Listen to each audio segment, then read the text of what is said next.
Hollywood, the 1940s, the land of sunshine and stardust. Aspiring starlets with ambition burning bright in their eyes flocked to this city, hoping for their chance at fame. But beneath the glitz and glamour, a darkness lurked. The streets buzzed with energy, a symphony of car horns and the chatter of dreamers. Nightclubs pulsed with the rhythm of the latest swing tunes, and movie theaters promised escape into worlds of wonder. But behind the silver screen, a different story often unfolded. One of broken dreams, shattered illusions, and for one young woman, a tragic and untimely end.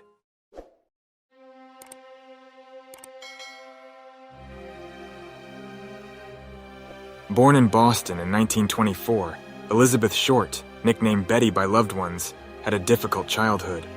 Despite the hardships, Elizabeth found solace in the silver screen, escaping into the world of movies whenever she could. As a teenager, I moved to Florida to live with my mother, my sights set on a brighter future. I dreamed of becoming an actress, of captivating audiences with my beauty and talent. In 1946, Elizabeth set her sights on Hollywood, the epicenter of the movie industry. She packed her bags, boarded a bus, and headed west, her heart filled with hope and her head brimming with dreams. Full of life, with a smile that could light up a room, I navigated the bustling streets of Hollywood, my eyes wide with wonder and ambition. But behind my dazzling smile lay a vulnerability, a naivete that would ultimately make me a target in a city that could chew up dreamers and spit them out.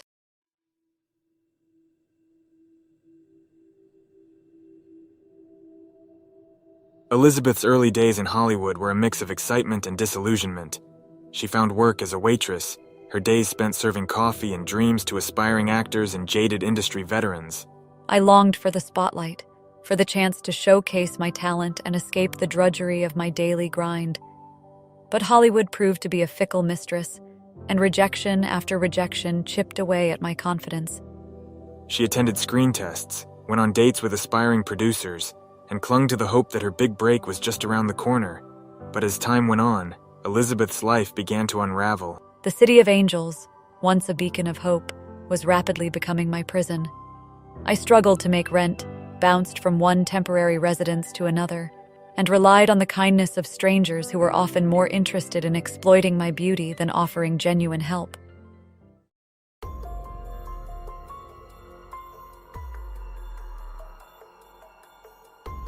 Hollywood in the 1940s was a place of stark contrasts. While the studios churned out glamorous musicals and wartime romances, a darker reality played out beyond the studio gates. The casting couch, a term whispered in hushed tones, was an open secret, a predatory undercurrent in the pursuit of fame.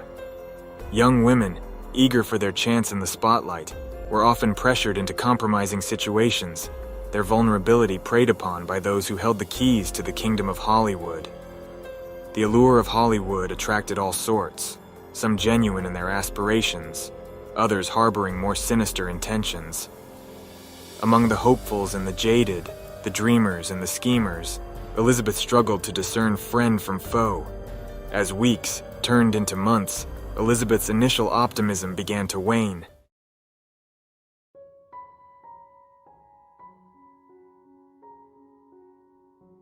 Money, always a scarce commodity for me, dwindled with each passing day. The glamour of the silver screen seemed a million miles away as she poured coffee, served meals, or sold trinkets to tourists, her own dreams tucked away like a faded photograph in the back of her mind. The instability wore on me, amplifying my loneliness and sense of isolation. Despite the hardships, Elizabeth clung to the hope of a brighter future. She wrote letters home, painting a rosy picture of her life in Hollywood, assuring her family that success was just around the corner. I couldn't bear to disappoint them, to shatter the illusion I had so carefully constructed.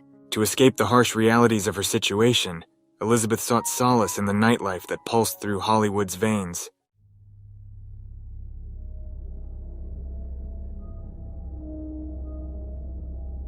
It was in these dimly lit establishments that Elizabeth crossed paths with a cast of characters who would later become persons of interest in the investigation surrounding her disappearance. I was seen with various men during this period, their faces fading into the background noise of my life, their names and intentions lost to the haze of time. Others lingered longer, their motives shrouded in mystery, their connection to Elizabeth's fate a tangled thread in the tapestry of her final days. The line between ambition and desperation blurred, and I found myself caught in a web of my own making, unsure of who to trust, where to turn, or how to escape the downward spiral that was consuming my life. The once vibrant young woman who had arrived in Los Angeles with a suitcase full of dreams was slowly fading away. The days leading up to my disappearance were a blur of fleeting encounters, missed connections, and a growing sense of unease that foreshadowed the tragedy that was about to unfold.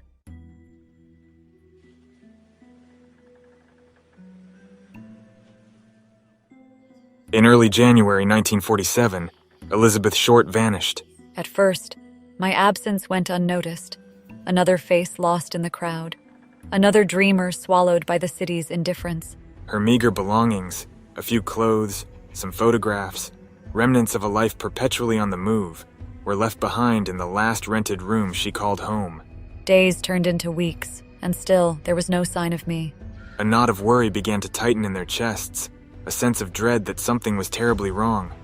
The City of Angels, once a beacon of hope, had now become a breeding ground for fear its dark underbelly exposed in the harsh glare of a tragedy that would soon capture the attention of the nation.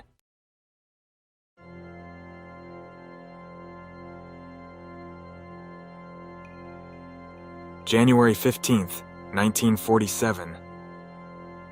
A chill hung in the air, the sun struggling to pierce through the winter haze that blanketed Los Angeles. A young mother, Betty Bersinger, strolled down the sidewalk, her 3-year-old daughter skipping ahead, oblivious to the darkness that lay just beyond the manicured lawns and neatly trimmed hedges. Curiosity piqued. She moved closer, her daughter trailing behind, her gaze drawn to the object that lay half hidden in the overgrown lot. It was a body, a woman's body, severed at the waist, its pale flesh stark against the winter-browned grass. Screaming for help, Betty scooped up her daughter and ran towards a nearby house, her cries shattering the morning calm. The discovery sent shockwaves through the neighborhood, rippling outward, reaching the LAPD, its echo reverberating through the halls of power.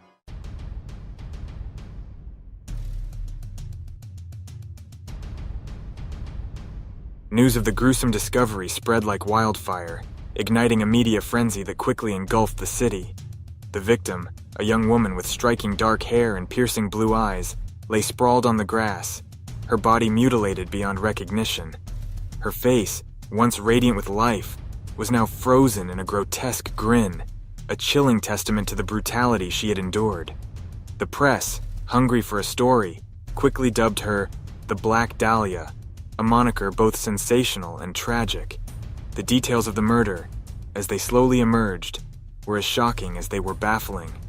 As the city grappled with the enormity of the crime, the image of the Black Dahlia, forever young, forever beautiful, forever frozen in her macabre tableau, became seared into the public consciousness. The search for her killer had begun, a desperate race against time to bring a monster to justice and to restore a sense of security to a city shaken to its core.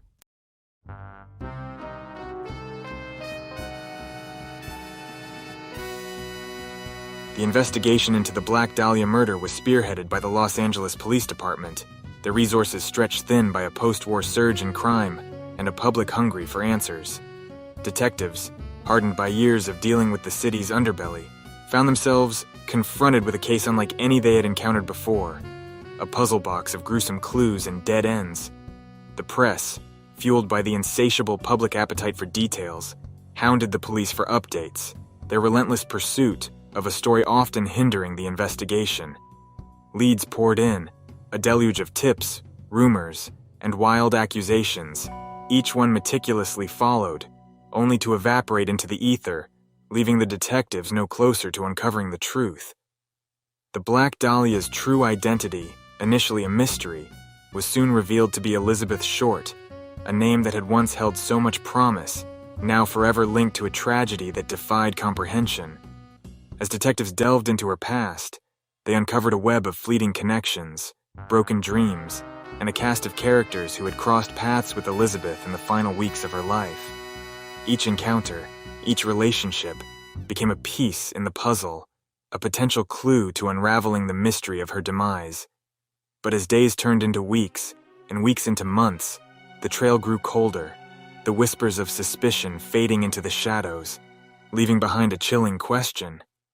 Could the Black Dahlia's killer vanish into thin air, their secret buried with Elizabeth Short in the cold, hard ground?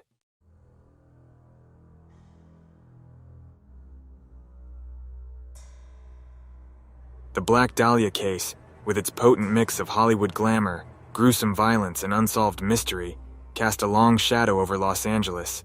The city, once a beacon of hope and opportunity, now seemed vulnerable, its dark underbelly exposed for all to see.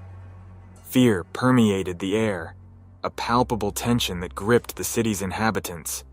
Women, once carefree in their pursuit of dreams, now looked over their shoulders, their eyes scanning dark alleys and shadowed doorways, their sense of security shattered.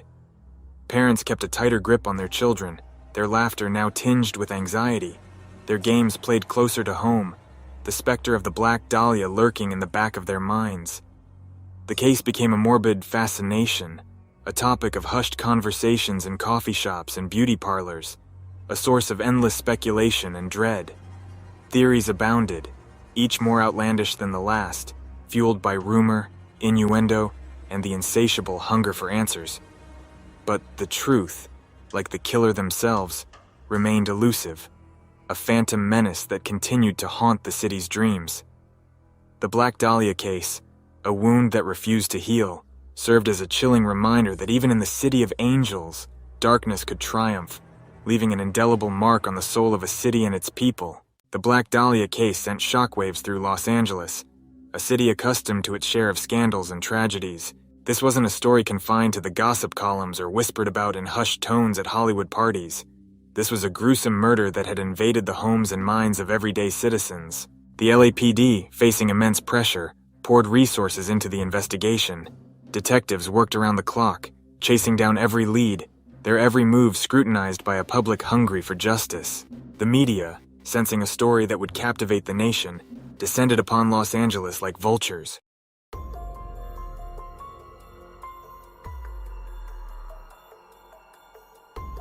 The initial investigation into Elizabeth Short's murder was a chaotic whirlwind of activity. The LAPD, accustomed to dealing with the city's underbelly, found themselves overwhelmed by the sheer volume of leads, tips, and false confessions that poured in. It seemed as though everyone had a story to tell, a theory to share, a connection to Elizabeth Short, however tenuous. Detectives, their faces etched with fatigue and frustration, meticulously followed every lead, however far-fetched. They interviewed countless witnesses, from Hollywood hopefuls to shady nightclub owners, from jealous lovers to opportunistic con men. Each conversation, each encounter, was a potential piece of the puzzle, a chance to uncover a clue that would lead them to Elizabeth's killer.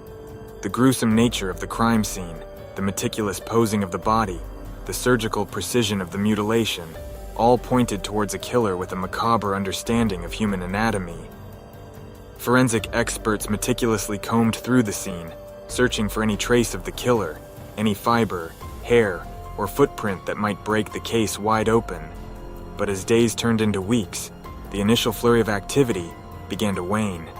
The leads dried up, the tips proved fruitless, and the false confessions, fueled by a desire for notoriety or a desperate attempt to escape their own troubled lives, crumbled under scrutiny. The investigation, once a raging inferno of activity, slowly dwindled into a smoldering ember, the hope of finding Elizabeth's killer fading with each passing day.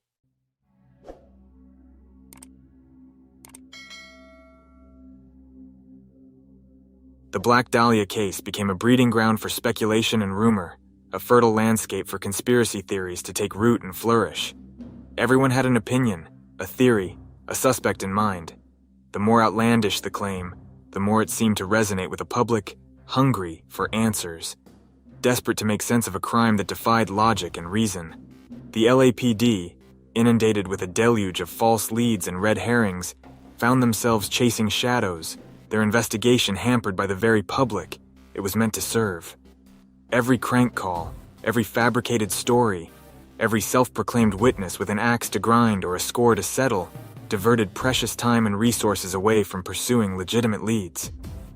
The media, eager to capitalize on the public's insatiable appetite for details, often published sensationalized accounts of the investigation, further muddying the waters and hindering our efforts. Rumors spread like wildfire, fueled by innuendo and speculation, casting a wide net of suspicion over Hollywood and beyond.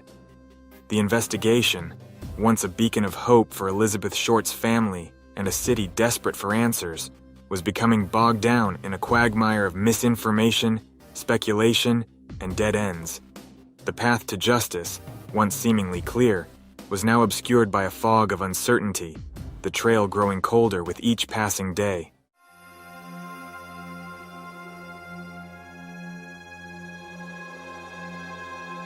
As weeks turned into months, and the Black Dahlia case remained unsolved, a sense of unease settled over Los Angeles. The initial shock and horror had given way to a gnawing sense of doubt and disillusionment. Could it be that such a brutal crime, committed in the heart of the city, would go unpunished? The LAPD, despite their tireless efforts, faced mounting criticism. The public, once confident that the police would swiftly bring Elizabeth Short's killer to justice, began to question their competence, their methods, their commitment to solving the case. The once unwavering trust in law enforcement was slowly eroding, replaced by a growing sense of cynicism and distrust. The media, too, shifted its focus, their narratives evolving from tales of a city united in grief and outrage to stories of a justice system failing a young woman brutally slain. The Black Dahlia case had become a symbol of a city grappling with its own demons, a stark reminder that even in the land of sunshine and stardom, darkness could prevail. The shadow of doubt, once a faint whisper, now loomed large over Los Angeles, casting a pall over the city's once bright facade. The Black Dahlia case, a tragedy that had gripped the nation, was becoming a chilling reminder that justice, like truth, was often elusive, a phantom forever out of reach. The Black Dahlia case wasn't merely a crime, it was a media spectacle. Newspapers across the country seized upon the gruesome details. The case had all the elements of a Hollywood thriller, a beautiful young victim, a brutal and mysterious murder. The media, with its insatiable appetite for sensationalism, understood the power of a story well told. They painted Elizabeth Short as a figure both alluring and tragic. The more the media reported on the case, the more the lines between fact and fiction blurred. Elizabeth Short became a character in a macabre drama. Elizabeth Short found a different kind of fame, a posthumous notoriety that was both captivating and cruel. The media's portrayal of Elizabeth Short, fueled by speculation and innuendo, transformed her into a mythical figure, a symbol of Hollywood's dark underbelly. Newspapers ran stories about Elizabeth's past, often inaccurate or taken out of context, to create a narrative that fit their image of her. This portrayal of Elizabeth Short did a disservice to her memory and hindered the investigation.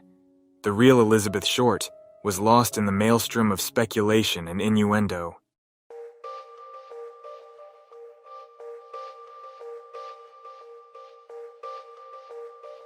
Exploiting a tragedy. The Black Dahlia case, with its potent mix of glamour, violence, and unsolved mystery, proved to be irresistible to Hollywood. Almost immediately, the case inspired a wave of books, films, and television shows, each offering its own interpretation of events. The Black Dahlia, once a real person, became a fictional character, her story told and retold. This exploitation of Elizabeth Short's tragedy captured the public's imagination. The Black Dahlia case continues to resonate with audiences. Behind the myth, there was a real woman named Elizabeth Short, a victim whose life was tragically cut short.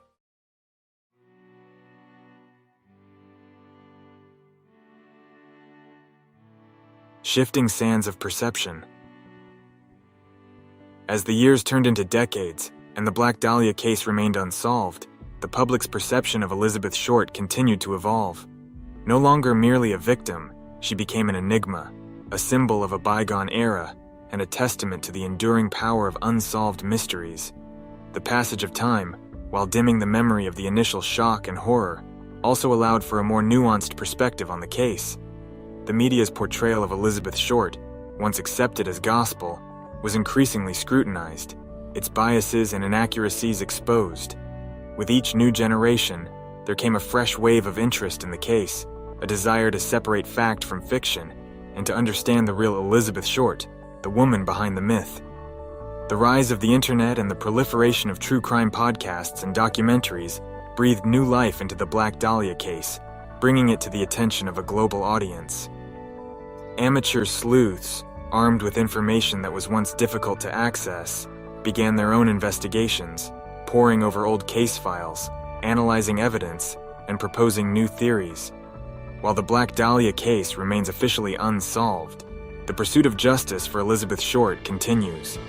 The shifting sands of perception, the reevaluation of evidence, and the unwavering dedication of those determined to uncover the truth offer a glimmer of hope that someday her killer may be unmasked, and her story, finally, can be laid to rest.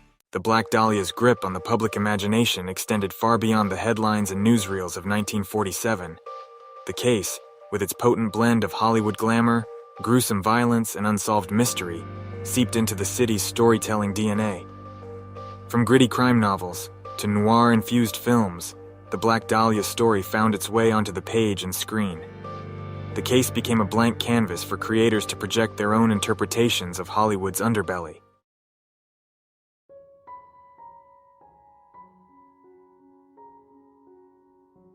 Why, even after all these years, does the Black Dahlia case continue to captivate our collective imagination?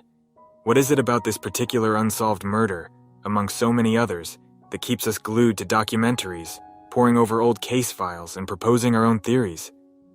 Perhaps it's the unsolved nature of the crime itself. The human mind abhors a vacuum, and in the absence of a definitive answer, we fill the void with our own interpretations, our own narratives, our own versions of the truth.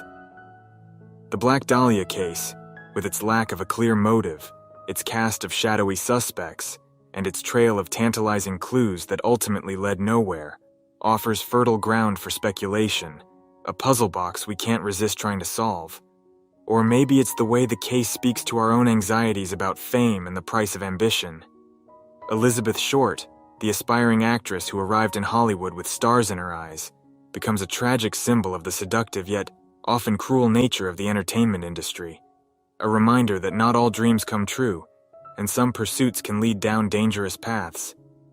The Black Dahlia case also taps into our fascination with the macabre, our morbid curiosity about the darker side of human nature. The gruesome details of Elizabeth Short's murder, the brutality inflicted upon her young body, both repulse and intrigue us, forcing us to confront the uncomfortable reality that monsters do exist, and sometimes they walk among us undetected. Over 7 decades have passed since Elizabeth Short's life was brutally cut short, her body discarded in a vacant lot. The Black Dahlia case continues to generate headlines and inspire countless theories. Despite tireless efforts, the question remains unanswered. Who killed Elizabeth Short? The case stands as a testament to the limits of justice and the enduring power of a mystery. The pursuit of answers continues, even as time makes justice unlikely. The Black Dahlia case remains a chilling testament to the limitations of justice and the elusive nature of truth. Despite countless hours of investigation, the question remains unanswered. Who killed Elizabeth Short? Time has washed away potential witnesses and eroded crucial evidence. Hollywood's fleeting connections and secrets further complicate the pursuit of truth. The LAPD's investigation was hampered by a lack of sophisticated forensic technology and overwhelming media frenzy. The killer vanished, leaving behind unanswered questions in a city haunted by the Black Dahlia. The enduring mystery of Elizabeth Short's murder continues to fascinate and frustrate. The absence of a definitive answer in the Black Dahlia case has spawned a tangled web of theories and speculation. From seasoned detectives to armchair sleuths, everyone has their own theory.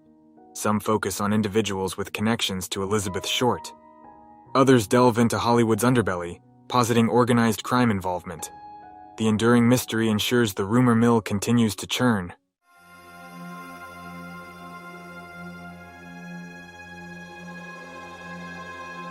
The Black Dahlia case, while officially cold, casts a long shadow that extends far beyond the confines of law enforcement archives and the pages of true crime novels.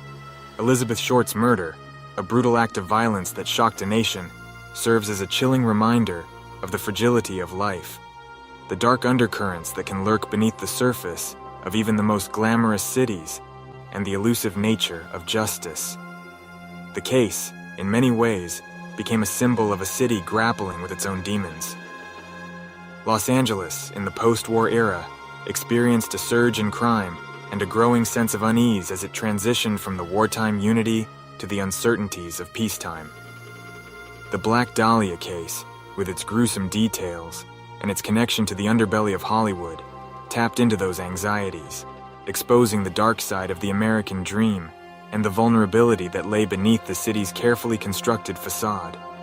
Despite the passage of time, Elizabeth Short's story continues to resonate, her tragic fate serving as a cautionary tale about the perils of ambition, the dark side of fame, and the importance of remembering the human being behind the headlines. The Black Dahlia case, a wound that may never fully heal, stands as a stark reminder that even in the pursuit of justice, some answers may remain forever elusive, leaving behind a legacy of questions, speculation, and a chilling reminder that some crimes, even in the passage of time, refuse to be forgotten.